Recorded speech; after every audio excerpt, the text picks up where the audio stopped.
Employment in India operates within a sea of informality. People dependent on the informal economy comprise 92% of the working population. The majority of them are self-employed or wage workers, spread across rural and urban areas, belonging to historically oppressed castes and tribes. They include domestic workers, street vendors, construction workers, garment workers, and others. Many of them work without contracts, as casual labor, forced labor, seasonal migrant labor, or child labor. A significant number are women.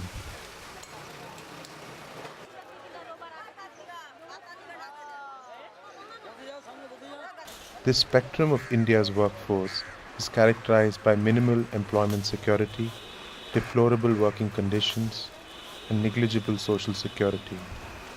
Labor law violations occur regularly, whether non-payment of minimum wages or termination of employment.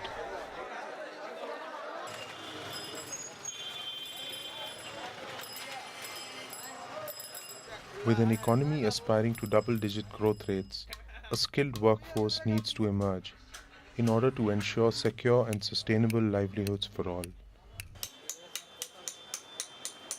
One of the fundamental challenges that India is facing today is the challenge of young people coming into the workforce.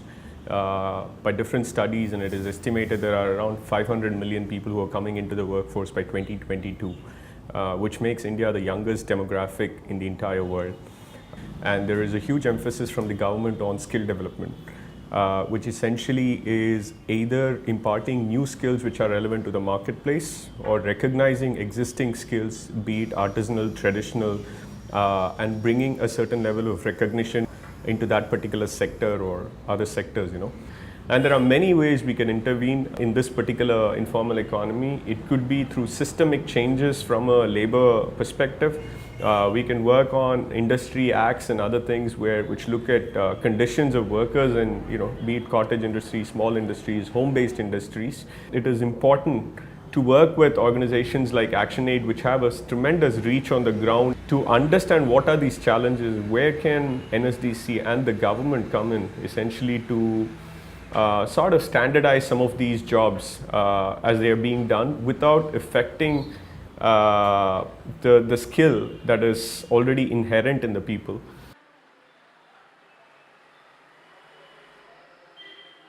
I think one of the major challenges today is the workforce participation of women. Though there is a huge amount of participation in agriculture and other informal sectors like rag picking and handicrafts and so on, but the point is it is not recognized. I think skilling will enable them and give them a sort of a recognition which will make them participate in other sectors as well. Today, if we look at micro enterprises, women are the best at it. In terms of loan repayment rate, they're very good, they never default. This gives us a very good opportunity so that we can extend more loans for skilling, for micro enterprises, for self-employment, where women can participate and grow further. This collaboration with ActionAid would give us an opportunity to enable them further to grow in other sectors as well. For long, activists and groups involved in rights-based advocacy across the country have drawn attention to the gap between praxis at the grassroots and the academic and policy discourse. The Urban Action School, or UAS, seeks to address this gap. UAS is an annual 3-week intensive course to update mid-level and senior-level activists, policy advocates, lawyers, journalists, and researchers to update and exchange knowledge on policies regarding urban poverty, rights, and solutions. UAS will complement action research and field-based activism, building a community of participants from across India and the world, interacting with faculty which include renowned policy experts, academicians, and activists such as Martha Harnikar, Prabhat Patnaik, Boaventura dos Santos, amongst others. Based at Hyderabad, UAS is a collaboration between ActionAid India, South Institute of Public Policy and Action, and the Institute of Public Enterprise. The beauty of the work that ActionAid has launched with the European Commission is that it is actually working at all the three levels. One is the level of the informal sector labor, whom we call people dependent on the informal economy. The next dimension of the work is where we're talking skilling the informal sector labor, who have been out of skills till this day. And the final, I think, area for our intervention is we're talking of the Urban Action School.